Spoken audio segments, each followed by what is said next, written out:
claim that the Orthodox use the Septuagint is false and easily proven to be false. For an example of such a claim, see the Orthodox Study Bible, which says, quote, that the Orthodox Church of today continues to use the Greek version of the Old Testament known as the Septuagint, the universally accepted version of the Old Testament since the time of its appearance 3 centuries before the birth of Christ, unquote. But turn to the book of Daniel in the Orthodox Study Bible, and what you will see is a translation of Daniel called the Theodotion. It's also in Greek. The Septuagint Daniel is a different Greek version, which the early Christians replaced with the Theodotion version. The explanation of how and why this switch happened and why Catholics would agree that it was the right choice is a long story, but the point is that the claim about using the Septuagint is simply false. And yet almost every academic and apologetics discussion of the Orthodox canon begins with all sides accepting this false premise, that the Orthodox Bible is the same as the Septuagint. Billions of Christians are in such a hurry to debate the theology at the end of the sentence that they have failed to focus on the beginning of the sentence and just confirm whether the factual claim made by the Orthodox Study Bible is true or false. Even worse, notice that the Orthodox Study Bible actually told us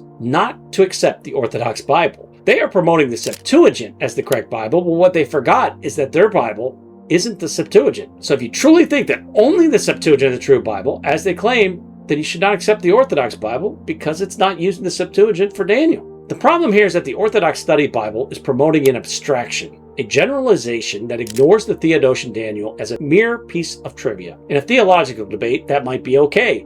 Maybe the other party also agrees to ignore the differences in the Greek text of one book among so many others. But what academics call trivia, lawyers would call a smoking gun. It is the evidence that proves the foundation of the argument made by the Orthodox Study Bible is false. And a similar thing happened in the Protestant case for Christ.